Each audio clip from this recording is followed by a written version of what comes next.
So guys SEBI की तरफ से नए चेंजेस मार्केट के डेरिवेटिव्स और साथ में एक्सपायरीज को लेकर के, लेकिन बीएसई लिमिटेड इसके बावजूद भी जो पहले कंडीशन हमें दिखी थी 2520 से बेरिश ट्रेंड के अंदर है। इसी एक्सपायरीज और नए ट्रेंड को लेकर के जो सेबी नए नॉर्म्स लेकर के आ रही थी तब हमको गिरावट मिली थी, लेकिन अब की बार ये नॉर्म्स जब इंप्लीमेंटेशन के बहुत करीब है, यहाँ पर लगभग हो चुकी है चीजें इंप्लीमेंट, तब आपको बीएसई लिमिटेड अपने रेजिस्टेंस पर गिरता नहीं दिख रहा है। कहीं ना कहीं हैंगिंग सपोर्ट बनाने की कंडीशन है। क्या ये सब चीजें अगर आप पहली बार चैनल पर आ रहे हो सब्सक्राइब जरूर कर देना। और बहुत इंपॉर्टेंट न्यूज भी यहां पर हमारे पास आज ही के दिन है। जेन स्ट्रीट हमें मालूम है कि एक बहुत इंपॉर्टेंट मार्केट में रोल प्ले करता है जब बात आती है वॉल्यूम्स की, लेकिन सेबी ने पेनल्टी चार्जेस लगाए और उसके बाद में इनको मार्केट से हटाया भी, पर बाद में इंप्लीमेंटेशन किया कि वापस आ जाओ, कोई दिक्कत नहीं है। अब उसके बाद में जेन स्ट्रीट गया सैक के पास, यानी सिक्योरिटीज एपिलेट ट्राइब्यूनल के पास इन्होंने अपनी मांग रखी सेबी के अगेंस्ट में, जिसके बाद आज के दिन जो हियरिंग हुई है सैट ने सेबी को कहा है कि भैया जल्द से जल्द आप जेन स्ट्रीट को जो है रिप्लाई भेजो। तो भैया ये रिप्लाई यहां पर दिया जाएगा, puts further action on hold, यानी कि आगे इसके क्या होगा उन सब चीजों को होल्ड पे लगा दिया गया है। ऑल्दो जेन स्ट्रीट और सेबी के बीच में जो मामला है बस सिंपल इतना ही है कि कुछ डॉक्यूमेंट्स मांगे गए हैं कि आपने जो पेनल्टी लगाई उसके पीछे क्या रीजंस वगैरह वो सब चीजें। तो मार्केट में इसका क्या इफेक्ट है, अगर हम मार्केट में समझे तो इसका इफेक्ट ऑलरेडी हमें दिख चुका था जब जेन स्ट्रीट को यहां पर बैन किया गया था, उसके बाद में वापस ला दिया गया तो कुछ बड़ा चेंज नहीं आया था। लेकिन जब बैन किया था तब हमको गिरावट दिख गई थी मार्केट के अंदर, बट अब जब वापस ये सब चीजें यहां पर मांगी गई हैं, सैट के जरिए रिप्लाई देने को कहा गया सेबी को टू जेन स्ट्रीट, उसके बाद कोई मेजर चेंज मार्केट में नहीं है, ना ही बेरिश ना ही बुलिश। मार्केट अपने ट्रेंड पर अच्छे तरीके से काम कर रहा है जिस तरह से करना भी चाहिए। ठीक है, अब आते हैं आपकी अगली न्यूज पे।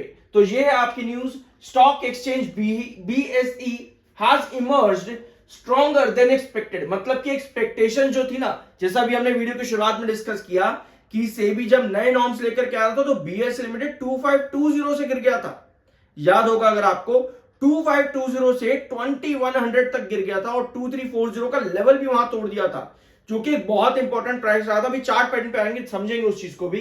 ठीक है, तो जो एक्सपेक्टेशन थी वो बेयरिश ट्रेंड की थी कि जो भी नॉर्म्स चेंज करेगा यहां पर सेबी, उसका बीएसई लिमिटेड पर आपको नेगेटिव इफेक्ट दिखेगा, क्योंकि वीकली डेरिवेटिव्स के अंदर चेंजेस यहां पर एक्सपायरी डेट में किए गए हैं। ठीक है, लेकिन ऐसा कुछ नहीं मिला, बीएसई लिमिटेड स्टिल स्ट्रॉन्ग दिख रहा है और अपने रेजिस्टेंस पर कहीं ना कहीं एक हैंगिंग सपोर्ट बनाने की कोशिश कर रहा है। एंजल वन की कंडीशंस अगर आपको समझनी है, इसके लिए मैंने आपके साथ कल रात को एक बहुत इंपॉर्टेंट वीडियो डिस्कस कर लिया है, जरूर जाकर के देखना, क्योंकि एंजल वन भी अपने रेजिस्टेंस के ऊपर बने रहने की कोशिश कर रहा है। आप देखते हैं क्या कंडीशन यहां पे आगे बनेगी, जरूर चेकआउट करना, कल के दिन डिस्कस कर दिया था। बीएसई लिमिटेड अभी भी लॉन्ग टर्म एएसएम 1 में है, जो कि इंट्राडे बीटीएससी ये चीजों को थोड़ा रिस्ट्रिक्ट करता है। यहाँ पे 90 डेज का क्राइटेरिया होता है, वीकली सर्वेलेंस पर आपको चीजें देखने को मिलती है बी आपके शॉर्ट टर्म एएसएम 1 के अंदर। ठीक है, तो इसको भी जरूर नोट कर लेना। अब आज के दिन और कल के सेशन में अगर आप यहां पर देखोगे आपके पास वॉल्यूम्स कम आ रहे हैं। अब कम वॉल्यूम्स के साथ में आपके पास डिलीवरी भी लो है, यानी हमें चाहिए क्या, अब हम इन चीजों को रखेंगे चार्ट पे, इन चीजों को हमें रखना है चार्ट पे। तो बीएसई लिमिटेड में अभी हमने देखा कि आपके पास वॉल्यूम्स कम है और डिलीवरीज भी कम है। ऐसी कंडीशन पर आपको क्या चाहिए, आपको चाहिए बढ़ता हुआ वॉल्यूम। ठीक है, आपको चाहिए बढ़ता हुआ वॉल्यूम बीएसई लिमिटेड के अंदर और डिलीवरी भी बढ़ती हुई, या फिर अगर आपका वॉल्यूम नीचे भी आता है तो भी बहुत सही बात है, तो भी कोई दिक्कत नहीं है। यानी अल्टीमेटली हमको यहां पर डिलीवरीज चाहिए होंगी बीएसई लिमिटेड में। तो अगर हमारे पास डिलीवरीज आती हैं, ऐसे में हमारी क्या पोजीशन क्रिएट हो रही है, हमारी पोजीशन क्रिएट हो रही है 2340। ये जो आप ट्रेंड देख रहे हो यहां पर, ये 2340 का ट्रेंड है, हमें यहीं से ही वापस से सस्टेनेबिलिटी चाहिए, क्योंकि अगर आप इधर आओगे आपको नजर आता है 2340 एक इंपॉर्टेंट बेस प्राइस रहा है। यहां पर भी देखोगे आप मई के डाटा 2025 में, यानी कि लगभग आज से 1 2 3 4 महीने पहले लगभग आपको नजर आएगा 2340 एक इंपॉर्टेंट बेस आपका तब भी रहा है। तो ऐसे में 2340 पर अब हम क्या कर रहे हैं, हम रेजिस्ट कर रहे हैं। अगर आप कल की टेल भी देखोगे कैंडल की, आपको यहां पर सेलिंग नजर आ रही है, इधर देखो ये आपको सेलिंग नजर आ रही है, ऊपर की टेल लंबी। आज के सेशन की अगर हम बात करें तो ओपनिंग में हमारे पास बायर थे, ये नीचे की टेल देखो, ओपनिंग में हमारे पास बायर थे, उसके बाद आपको एक अप ट्रेंड की पोजीशन मिली 2340 के, आप ऊपर भी गए, लेकिन वहीं से ही हमारे पास लगातार सेलिंग आई, जिसके बाद वापस से हम 2340 की रेंज पर ही कहीं ना कहीं रेजिस्ट कर रहे हैं। यानी कंडीशन क्या बन रही है यहां पे, अब आप देखो 1 आवर टाइम फ्रेम पे। अब अगर हम 1 आवर टाइम फ्रेम पर चीजों को यहां पर समझेंगे तो आपको नजर आता है कि आप कहीं ना कहीं एक हैंगिंग सपोर्ट या पर कंसोलिडेशन बनाने की कोशिश कर रहे हो। ठीक है, यहां देखो ये पूरा आपका कंसोलिडेशन बनने की कोशिश यहां पर चल रही है बीएससी लिमिटेड में। इस कंसोलिडेशन बीच में आपको क्या चाहिए, यहां पर वही चाहिए, डिलीवरी ज्यादा। अगर हमारे पास ये डिलीवरी पोजीशन बढ़ती है, जो कि कल के सेशन में कम डिलीवरी थी, वॉल्यूम भी कम था, वॉल्यूम भले ही आपका यहां पर कम रहा है तो भी कोई दिक्कत नहीं है, बट सस्टेनेबिलिटी 2340 पर जरूरत है हमको। अगर आप 1 आवर टाइम फ्रेम के सभी कैंडल्स को यहां पर देखोगे, आपको नजर आ रहा है कि 2340 के ऊपर ये सभी कैंडल्स है, ये सभी कैंडल का फॉर्मेशन 2340 के ऊपर जाकर ये क्लोज हो रहा है। फॉर्मेशन की शुरुआत हो रही है नीचे से 2340 के नीचे से, लेकिन जो आपकी सस्टेनेबिलिटी है वो 2340 के ऊपर बननी शुरू हो गई है 1 आवर टाइम फ्रेम पे।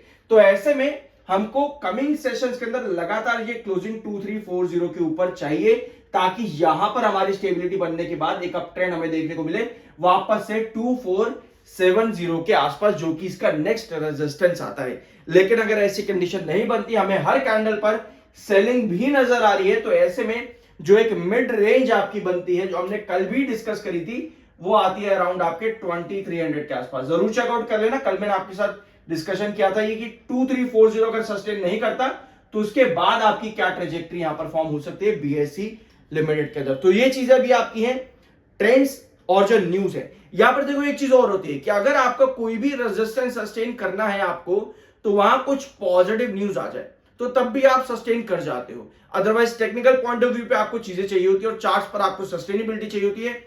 वॉल्यूम्स कम चले जाए भले, लेकिन डिलीवरीज हमको ज्यादा चाहिए होती है। तो ये कुछ कंडीशंस अभी बीएससी लिमिटेड के अंदर, बाय सेल की कोई रिकमेंडेशन नहीं है। आई होप कि वीडियो आपको पसंद आया होगा। मिलता है अगले वीडियो में, सब्सक्राइब के बिना मत जाना।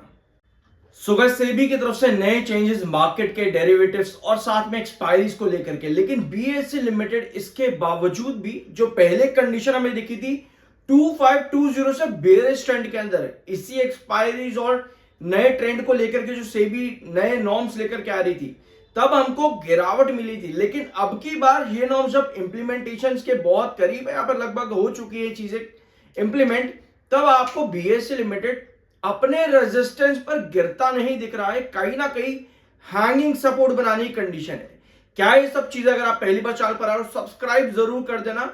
और बहुत इंपॉर्टेंट न्यूज भी यहां पर हमारे पास आज ही